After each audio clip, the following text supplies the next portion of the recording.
This movie looks better than Spider-Man No Way Home. And I really mean that.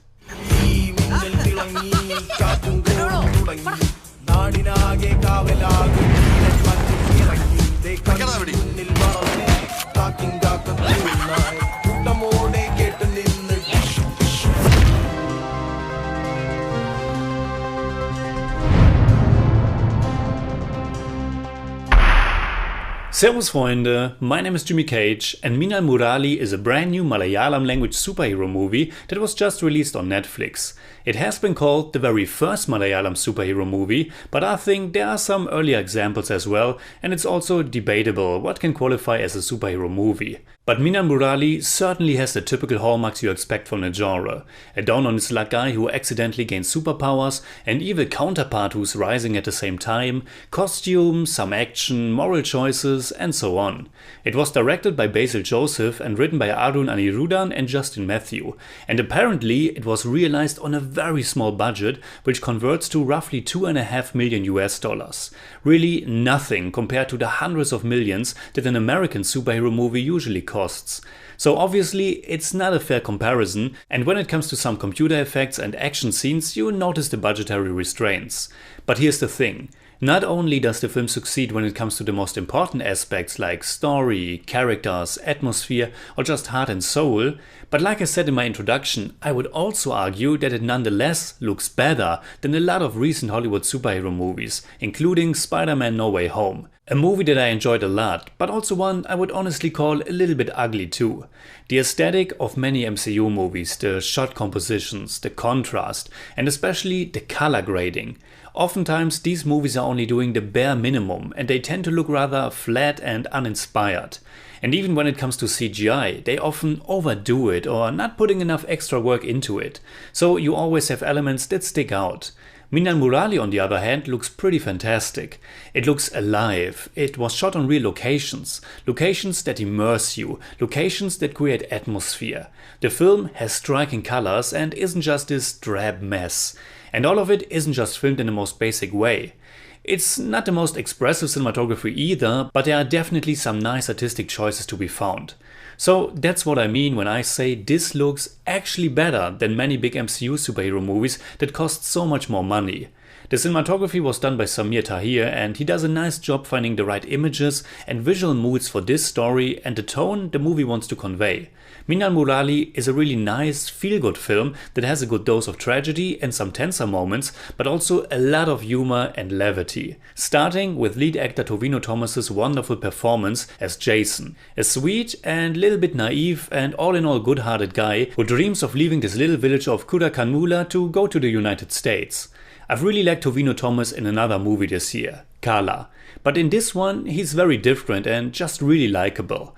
Like many Malayalam movies, Minnal Murali really takes its time to establish its setting, this location, the characters and a little bit about their motivations and relationships.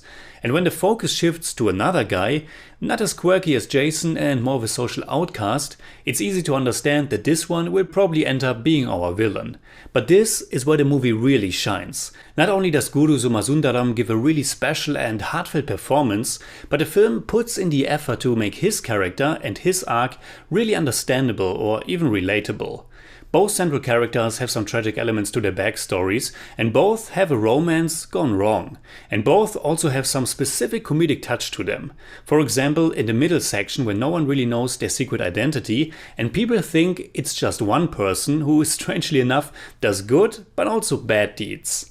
Not all superhero movies should be the same, but a good and proven formula is that you need a compelling, charismatic villain to make your hero and movie as a whole really shine. And Guru Shibu is that villain. A villain whose reasons, whose despair you can understand. The film and the audience have a lot of sympathy for him, and that's really adding a lot of emotional weight to it. Unfortunately, the hero's arc is almost a bit weak in comparison. I mean, there's enough there. Also elements that ring very familiar. A tragic family story, a reveal about his true background that makes him question his identity, and the decisions to do the right thing and not giving into power fantasies or neglecting his responsibility. Still, it could have come a little bit more to a head. It could have been a little bit more of a challenge for him, not just physically. The biggest inner conflict is not much more than him finding the courage to accept that he was wrong and has to apologize to someone. Maybe you just need a few more little moments and a bit more emphasis on the themes. I also felt that his relationship with the martial arts instructor BG, aka Bruce Lee, played by Femina George, and her character itself were a little bit underwritten. There are a few great scenes with her, but not as much as I was hoping for. A relationship I really enjoyed though was the one with Jason's little nephew Josemon, who is the only one who knows about his secret identity. Because he's a kid and he knows about superheroes like Batman or Superman. This connection adds a lot of lighthearted joy and the excitement about being a superhero or having a superhero as a friend, which reminded me of the dynamic between the teenagers in Shazam or Spider-Man Homecoming. I'm always a sucker for origin stories and I really enjoyed how they are testing and finding out about Jason's new abilities. And I also liked how the movie alternates between Jason's and Shibu's stories. Also how similar but also different some of their powers are, until their stories become one, of course. It's a new experience for both of them, and because of their different backgrounds and the way people are treating them, their social surroundings, they are developing into very different directions. And again, there's also something really funny about the way the movie puts them both together, when only we as the audience fully know what's going on at that point. And I think this is something that Minnal Murali is really succeeding in.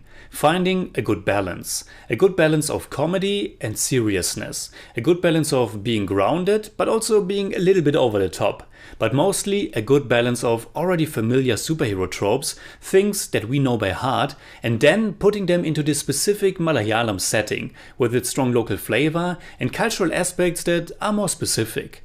The family entanglements, arranged marriages, secret love, abuse of power by the police, and so on.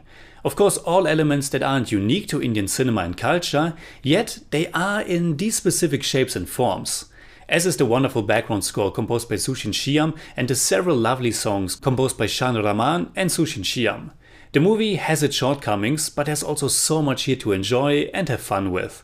So in German I'd say, Minnal Murali ist ein toller Superheldenfilm mit viel Humor und Herz, der die typischen Elemente des Genres gekonnt in sein authentisches, lokales Setting versetzt und sowohl mit seinem Helden, aber vor allem seinem Bösewicht richtig glänzen kann. I give Minnal Murali 8 out of 10. It's more like 7.5, but I don't do that.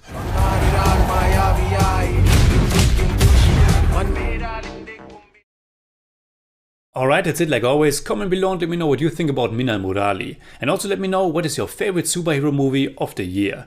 You can hit me up on Twitter, Instagram and Letterboxd, and also on Patreon simply at TheJimmyCage. And if you enjoyed this episode, please give me a thumbs up, share, subscribe, whatever you like. And make sure you hit that bell for all I have to tell.